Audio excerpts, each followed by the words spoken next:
نحمدہ و نصلی علی رسولہ الکریم اما بعد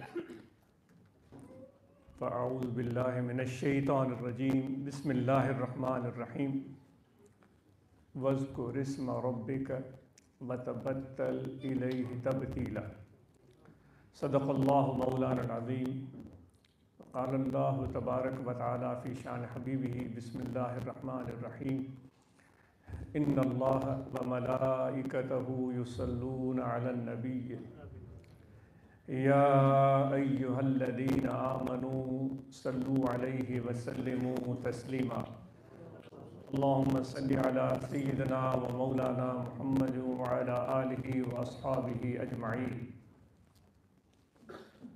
معزز سامعین، یہاں جمع ہونے والے سب مرد اور حضرات، آپ اور ہماری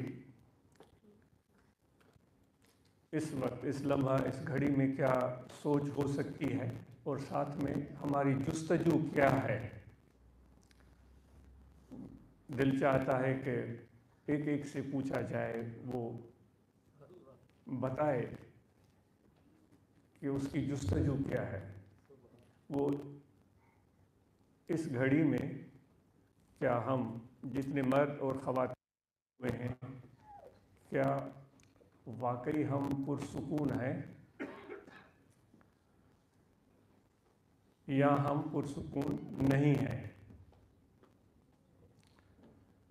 اور پھر یہ بھی کہ ہم چاہتے کیا ہیں؟ مسلمان ہونے کا شرف ملنے کے بعد اگر موٹے الفاظ میں ہم دو حصوں میں اپنے آپ کو تقسیم کریں، کیونکہ سوال تو موجود ہے اس وقت، آپ کی سوچ کتنی پرسکون ہے یا نہیں ہے، اور ہماری جستجو کیا ہے؟ وہ سوال تو اپنی جگہ پر ہے۔ اب اپنے الفاظ میں کہ ہم بحیثیت مسلمان سب مرد اور خواتین اپنی جستجو کے حوالے سے تقسیم کریں تو شاید اس طرح تقسیم کیا جا سکتا ہے۔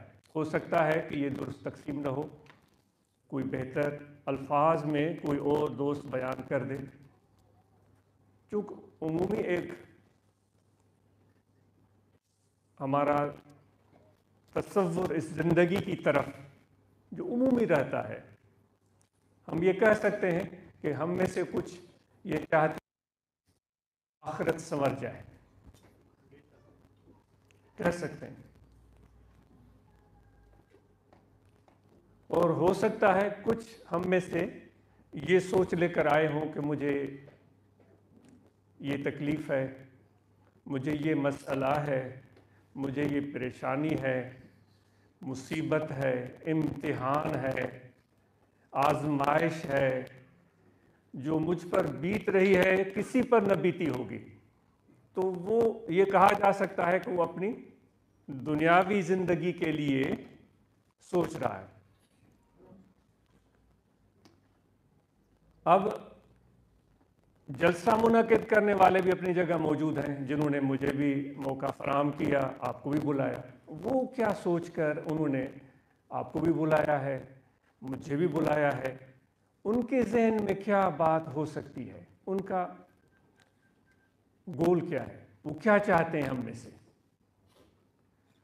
چونکہ ابھی آپ کے سامنے ہمارے دوست امجد صاحب بتا رہے تھے کہ یہ سلسلہ نقشبندیہ سے ہمارا تعلق ہے، اور پھر انہوں نے حضور علیہ السلام کی ذات کا تذکرہ کیا، پھر انہوں نے کہا کہ ان کی صحبت میں رہ کر جو اس سلسلے کے پہلے شیخ ہیں، پیر ہیں، حضرت سیدنا صدیق اکبر رضی اللہ تعالی عنہ نے، ان سے وہ فیض، وہ برکتیں حاصل کی، اور پھر ان کے ذریعے سلسلہ بسلسلہ یہ ہم تک پہنچی ہیں۔ تو ان کے ذہن میں کیا چیز ہو سکتی ہے؟ ایسے ہی عاجز گمان کرتا ہے، وہ تو خود بتا سکتے ہیں۔ وہ خود بیان کر سکتے ہیں. آج جیسے گمان کرتا ہے کہ وہ شاید یہ چاہتے ہیں کہ اس آخرت کی کوشش، دنیا کی مشقت اور چیلنجز اور تکالیف اور پریشانیاں، امتحان اور آزمائشوں میں شاید وہ یہ چاہتے ہوں کہ ہم پرسکون ہو جائیں، زندگی پرسکون ہو جائے، ہماری زندگی میں ٹھہراؤ آئے. اس کا یہ مطلب نہیں ہم محنت کرنا چھوڑ دیں، کام کرنا چھوڑ دیں، کاروبار چھوڑ دیں. نہیں، پرسکون ہو جائیں، زندگی میں ٹھہراؤ آ جائے. چلو یہ کیوں ہم اپنی زندگی میں ٹھہراؤ لانا چاہیں گے؟ کیونکہ اللہ تعالیٰ کی ذات کا بھی تذکرہ ہوا، آخرت کا بھی ہم نے ایک آپشن رکھا، دنیا کا بھی ہم نے ایک پھر تیسرا ایک آپشن آیا، ایک زندگی کی ایک شکل آئی کہ ہم پرسکون ہونا چاہتے ہیں. تو پرسکون ہونے کی کیفیت کیسے ہو سکتی ہے؟ آپ بتائیں تو بہت اچھا ہوگا. لیکن چونکہ مجھے بٹھا دیا گیا ہے تو یہ ایسے سمجھیں کہ میں اپنے آپ سے گفتگو کر رہا ہوں، آپ بھی اپنے آپ سے گفتگو کر سکتے ہیں. پرسکون ہونے کی کیفیت، ایک انسان کے پرسکون کی کیفیت کو اگر کسی چیز سے تشبیہ دی جا سکتی ہے تو وہ کیا چیز ہو سکتی ہے جس سے ہمیں ایک انسپائریشن ملے، ایک تصور ملے کہ ہاں پرسکون چیز یہ ہوتی ہے. پھر اس کے نتائج کیا ہوتے ہیں؟ کیونکہ زندگی تو ایک بالکل الگ کہانی ہے، لیکن دنیا میں کسی کے ساتھ اس کو ہم تمثیل تو دے سکتے ہیں سمجھانے کے لیے. کبھی آپ کسی ایک پانی کے ذخیرے پر گئے ہیں، لیک پر گئے ہیں کبھی آپ؟ یہاں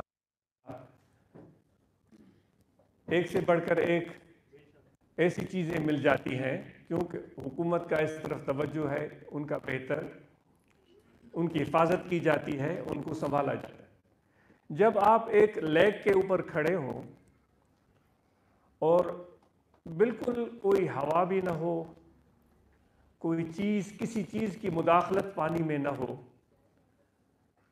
ہوا بھی ایک مداخلت کرتی ہے پانی کے اندر، اور بھی بہت ساری چیزیں ہیں جو پانی کے اندر تلاطم برپا کر دیتی ہیں، کچھ بھی ایسی چیز نہ ہو، کوئی حرکت نہ ہو، پھر آپ کھڑے ہو جائیں اور اس پانی کو دیکھیں اور تکیں تو کس طرح پانی ایک پرسکون حالت میں آپ کو نظر آتا ہے.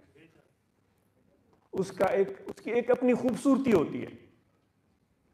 اب ہم اپنے دل کو اگر اس لیک سے تشبیہ دیں، اپنے قلب کو اگر ہم اس لیک سے تشبیہ دیں تو اب آپ اور ہم بتائیں کہ ہمارے دل کی کیفیت کیسی ہے. کیا وہ تیز ہوا جب چلتی ہے پانی میں اور اس کی لہریں اچھلنا شروع کر دیتی ہیں، یہاں بہت بڑے پتھر پانی میں گرتے ہیں اور اس میں تلاطم برپا کر دیتے ہیں، یا پتے اس کے اندر درختوں کے جھڑتے ہیں، اس پانی کے رنگت کو بدل دیتے ہیں. پہلے کچھ رنگت تھی، پتے گرے، مٹی گری اور جانور گرے یا اور چیزیں، لوگ گرے، اور چیزیں آ گئیں تو اس پانی کی جو شکل اور صورت ہی تبدیل ہو جاتی ہے. آپ نے دیکھا ہے؟ تو اگر ہم اس لیک کے ساتھ اپنے دل کو تشبیہ دیں تو یہ دو اس کی کیفیتیں ہو گئی. ایک تو کسی بھی چیز کی اس میں مداخلت نہیں ہو رہی ہے، ہوا کی مداخلت نہیں ہو رہی ہے، کوئی پتھر نہیں گر رہے ہیں، کوئی پتے نہیں گر رہے ہیں، کوئی جانور گھس نہیں رہے ہیں، بس پانی کھڑا ہے. اب ایسے پانی کی مماثلت ہم دل کے ساتھ کریں. آخر دل کے ساتھ کیوں اس کی مماثلت کر رہے ہیں؟ کیونکہ ہم سکون والی کیفیت میں اپنے دل کو دیکھنا چاہتے ہیں، جس میں تلاطم نہ ہو، جس میں اضطراب نہ ہو، جس میں شکل اور صورت پانی کی اپنی اصلیت میں برقرار ہو. کیونکہ ابھی میں آپ کو عرض کر رہا تھا کہ دوستوں نے جو محفل منعقد کی ہے وہ شاید یہ سوچ رہے ہیں کہ کچھ لمحات کے لیے ہم پرسکون ہو جائیں. بھئی کیوں پرسکون ہو؟ ہمیں ملے گا کیا؟ یہ آپ سے سوال ہے. ہمارے دل پرسکون ہو جائیں، جس طرح پانی اس لیک کے اندر، ہم سندھی میں تو اس کو ڈنڈ بولتے ہیں، اردو میں پنجابی میں کوئی صحیح جھیل، صحیح بالکل جھیل، اس جھیل کی اس پرسکون کیفیت کو ذہن میں لائیں، اور پھر اس میں جو مداخلت ہوتی ہے اس کیفیت کو بھی دیکھیں، اور پھر ہم اپنے دل کو دیکھتے ہیں کہ کس کیفیت میں ہے۔ اگر دل پرسکون ہم رکھنا چاہتے ہیں پرسکون ہو، اس سے ہمیں کیا ملے گا؟ اگر جھیل پرسکون ہے تو اس کے فوائد ہو سکتے ہیں۔ سب سے بڑا فائدہ تو یہ کہ خوبصورت نظر آتی ہے، دل کو چھوتی ہے، اس کا لطف آتا ہے۔ جو خدا نے حسین ترین چیزیں زمین میں تخلیق کی ہیں ان میں سے پانی بھی ایک خوبصورت ترین چیز ہے، زندگی کا نام ہے پانی، پھر اتنی اچھی جھیل ہو تو دل پرسکون کیوں؟ اس کا نتیجہ کیا ہوگا، اس کا فائدہ کیا ہوگا؟ آپ نے دیکھا ہے کہ جب جھیل بالکل پرسکون ہو اور سورج میں نکلا ہوا ہے، روشنی موجود ہے، اور پھر جب آپ اس جھیل کے کنارے کھڑے ہو کر اپنا پاؤں آگے کریں، اپنے بدن کو جھکائیں، اپنا چہرہ آگے کریں، تو آپ کو اس جھیل کے اندر اپنا عکس نظر آئے گا۔ اگر پانی متحرک ہے اور پانی میں تلا تو پھر عکس نظر آئے گا؟ نہیں آئے گا۔ جب وہ بالکل پرسکون ہے، ٹھہری ہوئی ہے، کچھ مداخلت نہیں ہو رہی ہے، کوئی پتھر نہیں گر رہے ہیں، کوئی ہوا نہیں چل رہی، کوئی پتے نہیں گر رہے، پرسکون ہے، آپ اپنا پاؤں آگے کریں، اور بھی آگے کریں، اور بھی آگے کریں، پھر تھوڑا جھکیں، پھر اس نہر کے کنارے جھکے، پھر آپ کو اپنا چہرہ عکس اس میں نظر آئے گا، جیسے آئینے کے سامنے کھڑے ہوں۔ تو یہ دوست آپ اور ہمیں کہہ رہے ہیں، اس لیے ہم یہاں جمع ہوئے کہ ہمارے دل کو سکون ہو جائے۔ تو میں نے پہلے عرض کیا تھا کہ ہم کس کیفیت میں ہیں، اسٹیٹ آف مائنڈ ہمارا کیا ہے، کیوں چاہتے ہیں دل کو سکون ہو؟ جب دل میں ٹھہراؤ ہوگا، سکون ہوگا، تو پھر اس میں اپنے یار کا عکس نظر آئے گا، اللہ تعالیٰ کا جلوہ نظر آئے گا۔ وہ تو وعدہ کرتا ہے کہ میں تو دل میں تب آتا ہوں جب تمہارے دل میں اطمینان ہو۔ ہم شکوا کرتے پھرتے ہیں کہ کیوں ہمارے دل میں اللہ کا حضور نہیں ہے، جبکہ وہ کہتا ہے کہ میں زمینوں میں نہیں سماتا، آسمانوں میں نہیں سماتا، میں اگر سما سکتا ہوں تو ایک اپنے بندے مومن کے دل میں سما سکتا ہوں، ہمارے دل میں کیوں نہیں آتا؟ بھائی اللہ تعالیٰ کو یہ ٹھہرا اور یہ سکون والی کیفیت دل کے حوالے سے پسند ہے۔ جس طرح ٹھہراؤ والی کیفیت میں جھیل میں موجود پانی آپ کے عکس کو آپ کو دکھاتا ہے، اپنا چہرہ دیکھتے ہیں، اپنے شبیہ کو دیکھتے ہیں، اپنی شخصیت کو دیکھتے ہیں، اسی طرح جب دل میں ایسا پرسکون کیفیت پیدا ہوگی تو اللہ تعالیٰ کا جلوہ نظر آئے گا۔ اس لیے ہم اس لمحے کے لیے ہم بیٹھے ہوئے ہیں۔ اگر ہم اس وقت اس کیفیت میں نہیں ہیں تو پھر یہاں آنا ہمارا مکمل کامیاب نہیں ہوگا۔ یعنی کہ ہم ایسی جگہ پر بیٹھے ہیں جو چیز دوست ہمیں دینا چاہ رہے ہیں اس چیز کی ہمیں طلب ہی نہیں ہے، اس کی قدر ہی نہیں ہے، اس کی جستجو ہی نہیں ہے۔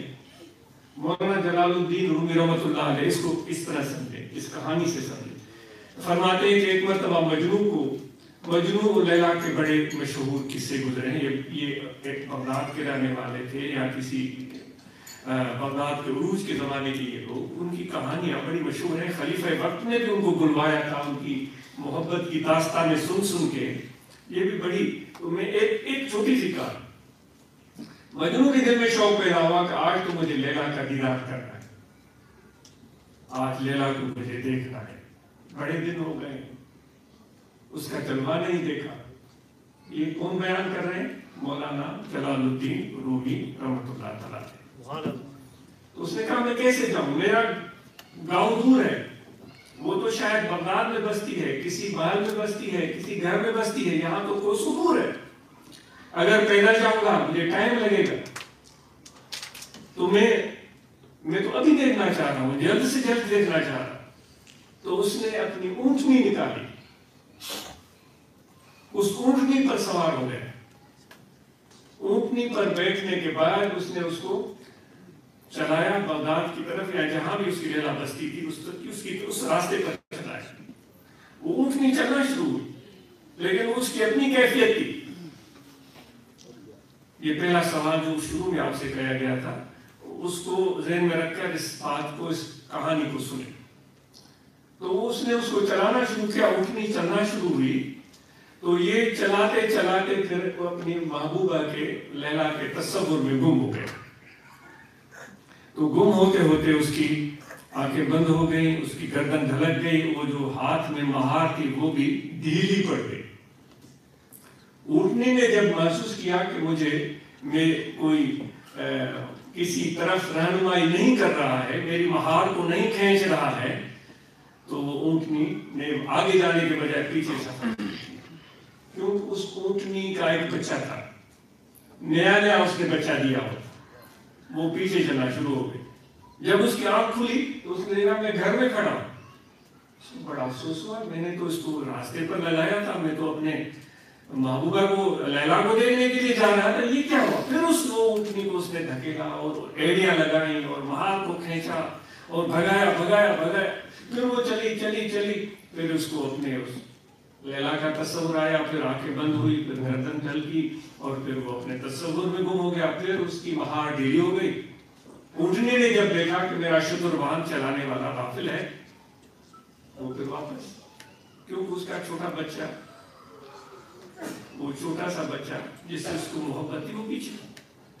وہ جب کافی دیر کے بعد جب اس کی آنکھیں کھلی, پھر اس نے دیکھا میں اپنے گھر میں کھڑا ہوں, وہ اونٹنی اپنے بچے کے ساتھ کھڑی ہے. پھر اس کو غصہ آیا, یہ کیا ہو رہا ہے, مجھے جلدی جانا ہے. پھر اس نے اس کو بھگایا, پھر اس کو کھینچا اور ایڑیاں لگائی, بھگایا. تیسری مرتبہ پھر اس کی بری کیفیت کے اپنے محبت میں گم ہو گیا, تصور میں گم ہو گیا. پھر اس کی وہ مہار ڈھیلی پڑ گئی. پھر اونٹنی واپس اپنے گھر. اس مرتبہ جب اونٹنی واپس گھر پہنچی اور وہ اپنے بچے کو دیکھا کہ اس کے آگے پیچھے چکر لگا رہی ہے, تو اس نے اوپر سے اونٹنی کے پشت سے چھلانگ لگائی سیدھی نیچے. مجنون نیچے آیا. اس نے اونٹنی سے کہا کہ تمہارا اور میرا ساتھ اور دوستی نہیں ہو سکتی, تیری اور میری دوستی نہیں ہو سکتی, کیونکہ تیری لیلا پیچھے ہے اور میری لیلا آگے ہے. تیری لیلا پیچھے ہے, اس کا بچہ, اور میری لیلا آگے ہے. اب ایسا تو نہ ہو کہ بھائی یہ جلسے والوں نے تو جلسہ کر دیا, لیکن یہ پوچھنے والی بات ہے آپ کی لیلا کہاں ہے, آگے ہے یا پیچھے ہے؟ تو پھر کیسے دوستی چلے گی؟ پھر یہاں آنے کا مقصد کیا ہے, افادیت کیا ہے؟ تو اس لیے میرے دوستو, یہ صرف کسی کہانی کے لیے ہم یہاں نہیں بیٹھے ہوئے ہیں. ہم جمع ہوئے ہیں کہ ہم باقاعدہ عملی طور پر اپنے زندگی کے برتاؤ میں, طور طریقوں میں ایک مثبت تبدیلی لے کر آئیں اور متعین کریں کہ ہمیں چاہیے کیا زندگی میں. ایسے نہیں آنکھیں بند کر کے بھائی 10-20 بندے بھاگ رہے ہیں, ہم بھی اس کے پیچھے بھاگیں اور پوچھے بھی نہیں کہ بھائی کہاں جا رہے ہیں. عموماً ہم اس کا شکار ہوتے ہیں. 10-20-50 بندے وہ کسی کے پیچھے بھاگنے لگے تو وہ کہتے ہیں کہ ہمارے سندھ میں یعنی کہ عمومی ہماری صورتحال ایسی نہیں ہونی چاہیے. تو ایک چلو اس بات کو قصے سے کہانی سے کہانی تو اس کی بات لمبی ہو جاتی ہے. مختصر کرتے ہوئے آپ کو جو میں بات عرض کر رہا تھا کہ دل کو پرسکون بنانے کی ضرورت ہے تاکہ یار کا جلوہ ہمارے دل میں پیدا ہو. اور اللہ تبارک و تعالی ہمیں سکھاتا ہے کہ تمہارے الا بذکر اللہ تطمئن القلوب, دلوں کو پرسکون بنانے والی چیز میرا ذکر ہے. جس طرح وہ جھیل پرسکون ہوتی ہے اس طرح آپ کا دل پرسکون ہو جائے گا. پھر باہر کی گرمی سردی, باہر کے مشکلات اور چیلنجز, امتحان اور ابتلا, رکاوٹیں اور مصیبتیں آپ کے دل کے سکون کو ختم ہونے نہیں دیں گی. یہی تو بات ہم ہمیشہ عرض کرتے ہیں کہ ہمارا جسم کیا ہے اور اس جسم کی ضرورتیں ہیں جو کہ ہمیں پوری کرنی ہے. لیکن اس سے بھی غافل نہیں ہونا ہے کہ اللہ تعالیٰ نے ہمیں باطن بھی دیا ہے، اندر بھی دیا ہے، انر سائڈ بھی ہے ہماری، اس کی ضرورتوں کا بھی خیال رکھنا ہے۔ تو اس کی ضرورتوں کو پورا کرنے کے لیے ہم اس روحانیت کو اختیار کرتے ہیں، روحانیت کو اختیار کرتے ہیں۔ روحانیت جس کو ہم دوسرے الفاظ میں یکسوئی سے تعبیر کریں، کنسنٹریشن سے ہم تعبیر کریں کہ ہمارے دل کی طرف توجہ رہے کہ اس کے سکون میں کبھی بھی خلل پیدا ہو۔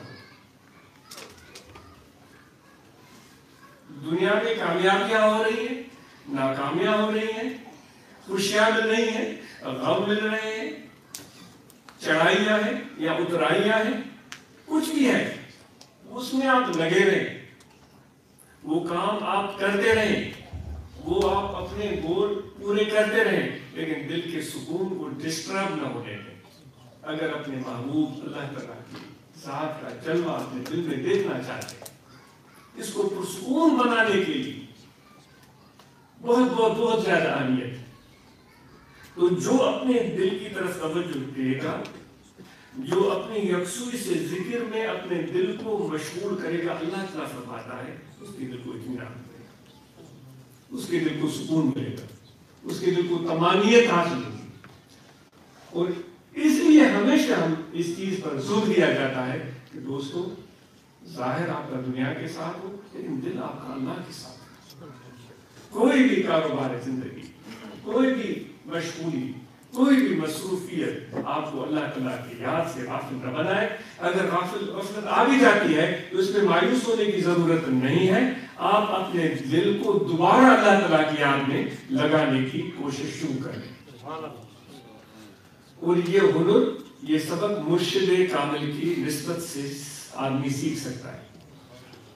اس کے ساتھ قلبی تعلق، نسبت اور معانست، محبت والا رشتہ، معانست کی معنی ہے محبت والا رشتہ قائم کرنے کے بعد اس کے اندر تبدیلیاں رونما ہوتی ہے۔ جس طرح کی صحبت ہوتی ہے وہی انسان پر اثر پڑنا شروع ہو جاتا ہے۔ وہ ہمارے سندھی میں کہتے ہیں کہ بھائی اگر آپ کا بیل ایک سفید رنگ کا ہے، سندھی میں تو ان کے ٹپیکل نام ہوتے ہیں ان کی رنگت کے، میں موٹے الفاظ میں بتاؤں کہ ایک سفید رنگ کا ہے، دوسرا آپ کا کالا ہے۔ ان دونوں بیلوں کو اگر آپ ساتھ رکھیں گے، پنجالی میں ڈال کر ان کو چلائیں گے یا گھر میں ساتھ رکھیں گے تو کالا سفید نہیں ہوگا، سفید والا کالا نہیں ہوگا، لیکن ان دونوں کی عادتیں ملتی جائیں گی، ایک جیسے ہوتی جائیں گی، ایک جیسے ہوتی جائیں گی۔ تو جس طرح کی صحبت ہم اختیار کرتے ہیں وہی اثرات ہمارے دل پر آتے ہیں۔ تو اس لیے اللہ تعالیٰ فرماتا ہے وَكُونُوا مَعَ الصَّادِقِينَ، سچے لوگوں کے ساتھ رہو۔ سچائی کیا ہوتی ہے؟ جیسے کہ کسی کو ایک مختصر اور آسان الفاظ میں بات کہی جائے کہ بھئی یہ صحیح ہے اور یہ غلط ہے۔ اگر کسی پولیٹیکل بندے کو کھڑا کر دیں، آپ کو موٹے الفاظ میں کسی نے بتا دیا کہ بھئی یہ میٹھا ہے، یہ کڑوا ہے، یہ صحیح ہے، یہ غلط ہے، سمپل، آسان۔ لیکن کسی سیاستدان کو آپ کھڑا کریں گے تو وہ اس کو کیسے بیان کرے گا؟ وہ بڑے الفاظ جمع کرے گا، بڑے جملے بنائے گا، بڑی تقریر کرے گا، بہت بڑی یعنی کہ بہت بڑا خطاب کرے گا۔ وہ اس طرح کے انداز میں دقیق اور مشکل الفاظ آپ کے سامنے رکھے گا، سمجھ میں کچھ نہیں آئے گا اور ہم کہیں گے بھائی واہ واہ واہ اس نے کمال کر دیا۔ سمجھ میں بات آئے یا نہ آئے لیکن کہیں گے واہ واہ بھائی کمال ہو گئی۔ سچے لوگ جو ہوتے ہیں وہ بات ہوئی سچائی کی آسان اور مختصر الفاظ میں بیان کرتے ہیں، لیکن عموماً اکثر ہم میں سے لوگ اس بات کو سمجھ نہیں پاتے۔ تو اس لیے میرے دوستو، اب صحبت جو مرشد کی ہے اس کے اثرات مرتب ہوتے ہیں، اور حضور علیہ السلام کے لیے اللہ تعالیٰ نے فرمایا دیکھو میرے نبی کو، اس کے اٹھنے کو دیکھو، اس کے بیٹھنے کو دیکھو، ان کا رویہ دیکھو، اپنے گھر میں ان کا طریقہ دیکھو، اپنے پڑوسیوں کے ساتھ ان کا طریقہ دیکھو، جس طرح مشکلات میں آپ صبر کرتے ہیں، جس طرح امتحانات میں امتحان زندگی کے آ جاتے ہیں تو آپ غصہ نہیں آتے، مخالفتیں ہوتی ہیں آپ اس سے کبھی گھبراتے نہیں ہیں، کوئی آپ کو تکلیف دیتا ہے آپ دعا دیتے ہیں، ہے یا نہیں؟ کوئی آپ پر تیر برساتا ہے تو آپ اس کے لیے دعا کرتے ہیں، کوئی مہمان بن کر آتا ہے اس کو کھانا کھلاتے ہیں، کوئی دشمن بھی آتا ہے چادر بچھا دیتے ہیں۔ تو یہ ساری چیزیں دیکھنے کے بعد اللہ تعالیٰ فرماتا ہے دیکھو یہ آپ کے لیے بہترین مثال ہے۔ ہم کہتے ہیں کہ حضور علیہ السلام کے ہم محبت کرنے والے ہیں، لیکن عملی طور پر جو اللہ تعالیٰ نے کہہ رہا ہے کہ ان کی طرح آپ بھی کر کے دکھائیں، اپنے والدین کا احترام کریں، بچوں کے ساتھ اچھا سلوک کریں، پڑوسیوں کا خیال رکھیں، کسی کا دل نہ دکھائیں، تو لوگوں کو لیے مددگار بنے، معاون بنے۔ لیکن یہ چیزیں ہم سے ہو پاتی یا نہیں ہو پاتی، یہ آپ اور ہم بہتر سمجھ سکتے ہیں۔ اور دنیا کو چھوڑنے کے لیے کبھی بھی نہیں کہا گیا ہے۔ صوفیاء کرام تو یہ کہتے ہیں کہ بھائی آپ دنیا کے اندر رہ کر دنیا سے الگ رہو، یعنی کہ اس کی خرابیوں سے الگ رہو۔ دنیا کی خرابیاں کیا ہیں؟ حرص میں پڑ جانا، ہوس میں مبتلا ہو جانا، کسی کے حق کو مارنا، چوری کر لینا، کسی کو دھوکہ دینا، ملاوٹ کرنا، فراڈ کرنا، رشوت لینا، یہ ساری دنیا کی خرابیاں ہیں۔ صوفیاء کرام فرماتے ہیں دنیا کے اندر رہو۔ موٹے الفاظ میں تو آپ کہہ سکتے ہیں کہ دنیا کو چھوڑ دیتا ہوں، میں جا کر جنگل میں رہتا ہوں۔ ہم کہتے ہیں یہ تو بھائی بڑا پہنچا ہوا ہے، بھائی یہ سب چیزیں چھوڑ کر جب بیٹھ گیا تو اس کے پاس وہ وسائل وہ ذرائع ہے ہی نہیں، تو وہ کیسے مبتلا ہوگا؟ اصل مردانگی تو یہ ہے کہ دنیا کے اندر رہے، دنیا کے بیچ میں رہے اور ان خرابیوں سے وہ بچے، دنیاوی کام بھی کرے۔ اس لیے تو کہتے ہیں کہ ظاہر باخلق باطن باخدا، دنیا میں رہو، مخلوق کے ساتھ رہو، لیکن دل تمہارا آزاد ہو، پرسکون ہو اور اللہ تعالیٰ کی یاد میں رہے۔ تو اس لیے دوست ہم یہاں جمع ہوئے ہیں، اور ابھی جو یہاں دوستوں نے گفتگو کی، آپ کو بتایا کہ جو تھوڑا بہت ہمیں فائدہ حاصل ہوا ہے اس کا بنیادی وجہ یہ اللہ تعالیٰ کا ذکر ہے اور صحبت ہے مرشد کامل کی۔ یکراگی محکومگیر، ایک کو تھانگیے، مضبوطی سے تھانگیے، ان کے ساتھ مل کر چلیے، ان کی رہنمائی میں چلیے۔ ایسا نہ ہو کہ کبھی دائیں چلا گیا، کبھی بائیں چلا گیا، کبھی آگے چلا گیا، کبھی پیچھے چلا گیا، کبھی ایک کے پیچھے کبھی دوسرے کے پیچھے نہیں۔ جس طرح اونٹوں کی قطار چلتی تھی پرانے زمانے میں، ان کی نکیل اگلے اونٹ کی دم کے ساتھ باندھ دی جاتی تھی، پھر وہ اونٹوں کی لمبی قطاریں ہوتی تھی، اس میں سینکڑوں اونٹ ہوتے تھے۔ آج کل تو ماشاءاللہ کروز شپ ہو گئے ہیں، آپ کے جو ہے بڑے بڑے جہاز چلتے ہیں جن میں چیزیں ایک ملک سے دوسرے ملک پہنچتی ہیں، اور سائنسی چیزیں نئی نئی سامنے آ رہی اور ٹرانسپورٹیشن کے لیے۔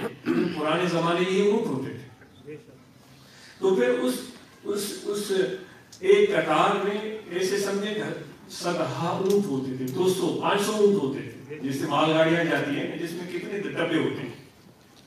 تو کہتے ہیں کہ وہ اتنی لمبی قطار ہوتی تھی کہ وہ میلوں میں ہوتی تھی، وہ میلوں میں ہوتی تھی۔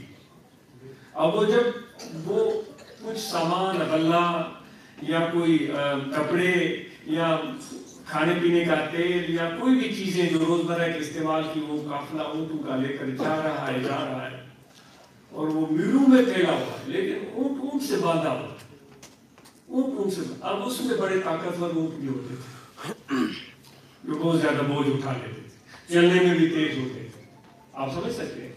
کچھ اونٹ ایسے ہوتے تھے جو کمزور ہوتے تھے، جن میں جان نہیں ہوتی تھی، سامان بھی نہیں اٹھا سکتے تھے، ان کی کوئی خاص قیمت بھی نہیں ہوتی تھی، ان کو کوئی دیکھتا بھی نہیں تھا، ان کی اہمیت بھی نہیں ہوگی جتنی وہ خوبصورت موٹے تگڑے اور مضبوط اونٹ کی قیمت اور اہمیت ہوتی تھی لوگوں کی نظر میں، اس کمزور اونٹ کی قیمت نہیں ہوتی تھی۔ لیکن وہ کیا ہے کہ وہ مضبوط اونٹ، طاقتور اونٹ، مہنگا اونٹ، وہ بھی اسی قطار میں ہے، کمزور، مسکین، کم قیمت اونٹ وہ بھی اسی قطار میں، اسی میں جا رہا ہے۔ تو جیسے ہی کوئی وہ قافلہ مثال کے طور پر دمشق میں پہنچا یا بغداد میں پہنچا یا کسی ملک میں، کراچی میں پہنچا یا دلی میں پہنچا، جہاں بھی پہنچتا ہوگا تو اعلان ہوتا تھا کہ بھائی فلاں قافلہ اونٹوں کا منزل پر پہنچ گیا، لوگوں میں خوشی کی لہر دوڑ جاتی تھی کہ اب یہ جو آیا ہے ہندوستان سے آیا ہے اس میں یہ بھی چیزیں ہوں گی یہ بھی چیزیں ہوں گی، وہ اس کو پہنچا ہوا محسوس کرتے تھے۔ آخر حالات ہوتا کیا تھا؟ سب سے پہلا اونٹ تھا، ابھی اس نے اپنے اس منزل پر قدم رکھے ہیں، پیچھے لمبی قطار ہے، میلوں میں ہے، وہ ابھی راستے میں ہے، وہ کمزور اونٹ ابھی راستے میں ہے، لیکن انہوں نے اپنا سفر چھوڑا نہیں ہے، لگے ہوئے۔ تو جب اس پہلے اونٹ کا اعلان ہوتا تھا تو سب لوگ مانتے تھے کہ جو بالکل اخیر میں اونٹ ہے وہ بھی پہنچ چکا ہے۔ تو جب اس نسبت میں، طریقت کی نسبت میں ہم اپنے آپ کو ڈال دیتے ہیں، اس قطار میں آ جاتے ہیں، اپنے آپ کو جوڑ لیتے ہیں، تو جب ہمارے مرشد، ہمارے رہنما، رہبر جو ہمیں لے کر چل رہے ہیں وہ منزل پر پہنچیں گے تو اعلان ہوگا کہ ہم جیسے تھکے ہوئے بھی پہنچ گئے، وہ بھی پہنچے ہوئے محسوس ہوں گے۔ یہ ہے طریقت کا فائدہ، یہ ہے طریقت کا فائدہ۔ اس لیے ہم طریقت سے وابستہ ہوتے ہیں۔ ایک اونٹ اگر ایک طرف سے قافلہ جا رہا ہے، دوسری طرف سے ایک اونٹ اکیلا اکیلا جا رہا ہے تو اس کی کوئی قدر و منزلت نہیں ہوتی دوست۔ تو اس لیے ہم جڑے ہوئے ہیں ایک طریقت کے اس قطار میں، اس میں ہماری قدر اور قیمت اور منزلت بڑھ گئی ہے، کیونکہ اللہ تعالیٰ فرماتا ہے میرا ہاتھ جماعت پر ہوتا ہے، جماعت ید اللہ علی الجماعت۔ تو ہم اس میں جڑے رہیں، اور آپ اور ہم سب سے گزارش ہے کہ ہم اپنے معاش کے لیے کوشش کریں، اپنے معاش کو مضبوط بنائیں، جس طرح بھی آپ کے سامنے باتیں ہو رہی تھی، اور اس معاش کی محنت اور مشقت میں اپنے گھر کو مت بھولیں، اپنے بچوں کو ٹائم دیں، اپنے اہلیہ کو ٹائم دیں، اور پھر مل جل کر بیٹھیں۔ ہمیں سے عرض کیا جاتا ہے کہ ہمیں چاہیے کہ کم از کم ایک کھانا ہم مل جل کر کھائیں، تو یہ معمول ہوا ہمارا۔ پھر ہم اپنے بچوں کے ساتھ اس طرح کا ماحول بنائیں جس طرح حضور نبی کریم رؤوف رحیم صلی اللہ علیہ وآلہ وسلم نے فرمایا کہ ان سے شفقت والا، محبت والا رشتہ، اور ایسا ماحول بنائیں کہ وہ بچے ہمارے سامنے بولیں، اپنی باتیں سنائیں، اور ہم ان کی باتوں کو اہمیت دیں اور اپنی توجہ سے سنیں۔ ویسے ہم ایسے سنتے ہیں نا، اخبار پڑھ رہے ہوتے ہیں یا موبائل فون دیکھ، اس طرح نہیں۔ آپ سمجھ سکتے ہیں کہ جو ہم تو کہتے ہیں کہ میں نے آپ کی بات سن لی، لیکن جو باڈی لینگویج ہوتی ہے، ہماری جسمانی جو ایک زبان ہے، وہ اس کا اثر بچہ بھی محسوس کرتا ہے، ایک جانور بھی محسوس کرتا ہے۔ بلی آپ کے سامنے آ کر بیٹھے نا، اگر آپ اس کی طرف توجہ نہ دیں تو وہ بلی بھی محسوس کرتی ہے کہ میری طرف توجہ نہیں دے رہے، تو کسی دوسرے کی طرف چلی جاتی ہے۔ تو آپ اپنا سب سے قیمتی تحفہ اپنی بیوی کو دے سکتے ہیں، یا بیوی اپنے شوہر کو دے سکتی ہے، یا ماں باپ اپنے بچوں کو دے سکتے ہیں، اور بچے اپنے ماں باپ کو دے سکتے ہیں۔ وہ قیمتی تحفہ کیا ہے؟ آج ہم عزم کرتے ہیں کہ وہ دیں گے، وہ توجہ ہے، وہ توجہ ہے۔ اپنے کانوں کو، اپنے دماغ کو، اپنے دل کو ان کی طرف متوجہ کرنا کہ یہ کیا کہہ رہا ہے، اور پورے یکسوئی کے ساتھ اس کی بات سننا۔ تو یہ ایک قیمتی تحفہ ہے، ہم دیتے ہیں اپنے دوستوں یاروں کو۔ وہ باتیں سنائیں گے، کبھی کہیں کی سیاست کی، کبھی کسی کی سیاست کی، پتہ نہیں وہ جھوٹ ہوں گی یا سچ ہوں گی، اور ہم اتنا ان باتوں پر ایمان لے آتے ہیں کہ یہ تو بالکل عین سچ ہے، پھر ان کو دہراتے چلے جاتے ہیں۔ اس طرح سنی سنائی باتوں پر آپ یقین نہ کیا کریں۔ آپ سے دست بستہ گزارش ہے، حضور علیہ السلام نے ارشاد فرمایا ہے کہ کسی بندے کے جھوٹے ہونے کے لیے یہ کافی ہے کہ سنی سنائی بات بغیر تحقیق کرنے کے دوسرے کو سنا دے۔ ہاں، تو نے سنا کہ یہ ہو گیا تھا، اس نے وہ کر دیا تھا۔ حضور علیہ السلام فرماتے ہیں کسی کے جھوٹے ہونے کے لیے یہ بات کافی ہے، بات سنی بغیر تحقیق کے دوسرے کو سنا دی۔ تو کبھی بھی اس طرح کی باتوں میں ذکر والوں کو، ہم سب کو ملوث نہیں ہونا چاہیے۔ جب تک ہمیں معلوم ہو کہ سچ ہے، درست ہے، پھر اس کی ضرورت نہیں ہے، اس بیان کرنے کی ضرورت بھی ہے یا ضرورت ہی نہیں ہے۔ ویسے آپ کوئی گفتگو کر رہا ہے، اس کی گفتگو سنیں آپ، اس میں کوئی حرج نہیں ہے۔ تو بہرحال وہ توجہ کی بات ہو رہی تھی، تو ذکر کی بات ہو چکی، اب عرض کر دیتا ہوں، یہاں انسان کا دل ہے، اس دل میں توجہ رکھیں، اچھا، میں نے جو آیت کریمہ تلاوت کی اس میں بھی یہ اللہ تعالیٰ فرماتا ہے کہ میرے وَاذْکُرِ اسْمَ رَبِّکَ وَتَبَتَّلْ اِلَیْہِ تَبْتِیلًا، اپنے پروردگار کے نام کو یاد کرو اور اس طرح اس کی طرف متوجہ ہو جاؤ جس طرح متوجہ ہونے کا حق ہے۔ اسی توجہ کی بھی بات ہو رہی تھی، اس طرح اس کی طرف متوجہ ہو جاؤ کہ جس طرح متوجہ ہونے کا حق ہے۔ تو ہم ذکر تو ایسے ہم سے کرتے ہیں، پھر سنتے ہیں نا تمہارے زبان پر تو اللہ اللہ ہے، دل میں تو اور محبتیں بھری ہوئی ہیں، گدھے گھوڑے کی محبتیں بھری ہیں، تو یہ تسبیح کیا اثر رکھے گی؟ تو ایک نقطہ اس گفتگو کا یہ بھی ہوا کہ توجہ، یعنی ذکر میں بھی توجہ، جب اپنے فیملی کے ساتھ ہوں تو توجہ، اور ایک دوسرے کی طرف توجہ، ان کی بات، ان کو ٹائم دینا، یہ بہت بڑی اہمیت کی حامل چیز ہے جس سے گھر کا ماحول بدل سکتا ہے۔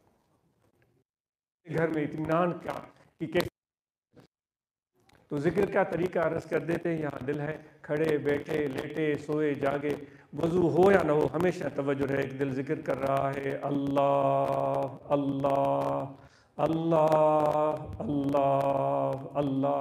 کل ہی میں دوستوں کو عرض کر رہا تھا کہ دیکھو ذکر ہم بھول جاتے ہیں، تو آپ ایسا کیا کریں، اگر بس میں بیٹھے ہیں، ٹرین میں بیٹھے ہیں، جہاز میں بیٹھے ہیں، کرسی پر بیٹھے ہیں، تو اپنے دل پر ہاتھ رکھ لیا کریں، اور اسے اس طرح کہ بھائی مجھے ذکر کرنا ہے۔ اگر ویسے ہی ذکر کا خیال چل رہا ہے تو وہ تو سبحان اللہ، پھر تو ضرورت ہی نہیں ہے، لیکن تھوڑی دیر کے لیے ہم نے ہاتھ رکھ لیا، تو جس طرح ہم اپنے آپ کو یاد دلا رہے ہیں کہ دل میں اللہ کی یاد ہو، اللہ اللہ اللہ اللہ اللہ اللہ اللہ اللہ اللہ اللہ۔ اولیاء اللہ کی مزارات پر لوگ کیوں جاتے ہیں؟ کیونکہ وہ اللہ کرتے رہے، جب اللہ کو یاد کرتے رہے تو اللہ ان کو یاد فرماتا رہا، اور جن کو اللہ تعالیٰ یاد فرماتا ہے تو ان کی عزتیں بڑھتی ہیں، پھر لوگوں کی کشش ان کی طرف ہوتی ہے۔ پھر جب ذکر کرنے والے وہاں جمع ہوتے ہیں، اگر 5 ہیں تو اتنی رحمتیں نازل ہوں گی، 10 ہیں تو پھر اتنی۔ ہم عرس پر کیوں جاتے ہیں؟ آپ لوگوں کو دعوتیں دیتے ہیں نا، عرس پر آ جاؤ، آپ لوگ عرس شریف پر آتے ہیں تو وہاں سینکڑوں ہزاروں دوست اکٹھے ہوتے ہیں، وہ سب اس نیت سے آتے ہیں کہ ہم یہاں بیٹھ کر اللہ تعالیٰ کا ذکر کریں گے، ہم یہاں نمازیں پڑھیں گے اور اپنے دل کو اللہ کی یاد میں مصروف کریں گے۔ تو پھر جتنی تعداد لوگوں کی بڑھتی جاتی ہے تو پھر رحمت بھی اتنی اللہ تعالیٰ کی طرف سے نازل ہوتی ہے۔ یہ کتنے بلب یہاں روشن ہیں، آپ دیکھیں،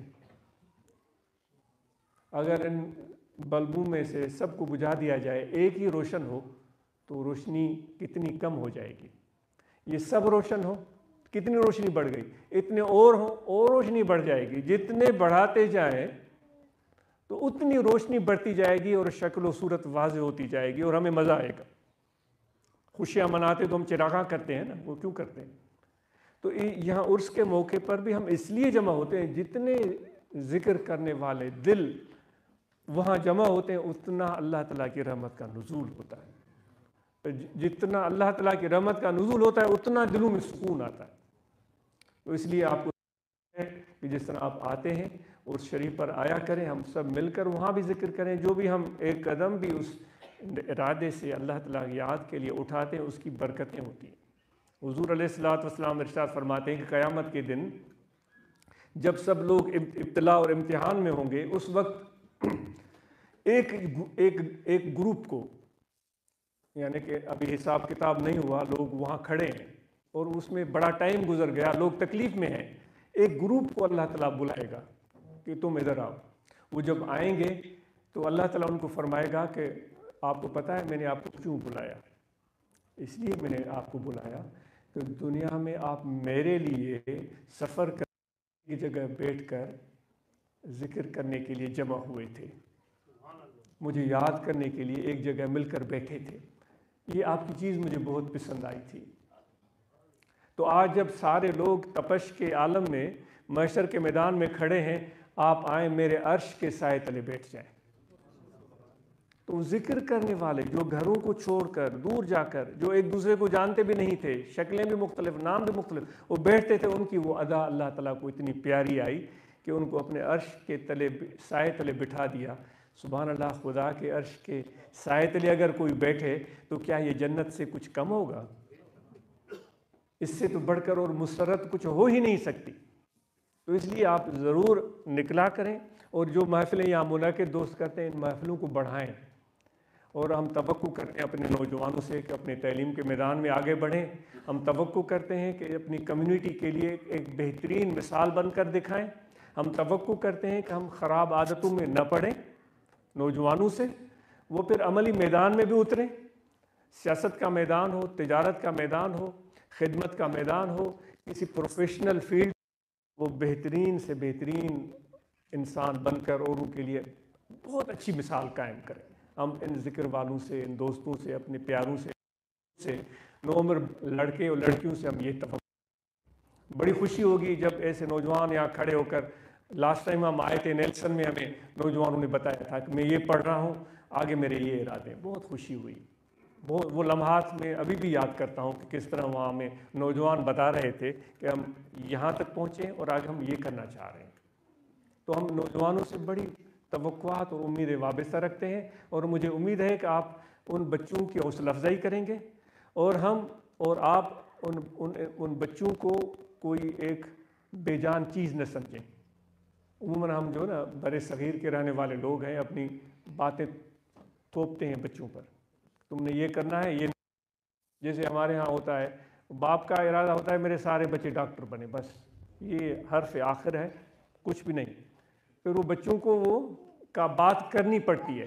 میں عرض کرتا ہوں کہ نہیں، بچوں کو آپ موقع دیں، وہ سوچیں سمجھیں اور خود فیصلہ کریں، اور اپنے دل سے جس چیز کو قبول کریں کہ اس میدان میں وہ زیادہ کامیاب ہوں گے اور اپنی زندگی کا لطف بھی حاصل کریں گے۔ اور ہم سب نماز 5 وقت ادا کریں اور مراقبہ کریں، ختم شریف پڑھ کر، جو معمول ہے ہمارے مشائخ کا، اگر دوستوں کے پاس ہو ایک دوسرے کو پہنچائیں، وہ ختم شریف پڑھیں، اور حضور علیہ السلام کے بارگاہ میں وہ ثواب پہنچائیں، اور جس طرح سلسلہ ہے پھر مراقبہ کریں، یکسوئی کے ساتھ بیٹھ کر اپنے اعضاء کو بالکل ڈھیلا چھوڑ دیں، اور پورا توجہ دل میں رکھ کر اللہ کا ذکر کریں، اللہ اللہ اللہ۔ حضور نبی کریم رؤوف رحیم صلی اللہ علیہ وسلم کا فیض سینے میں آ رہا ہے۔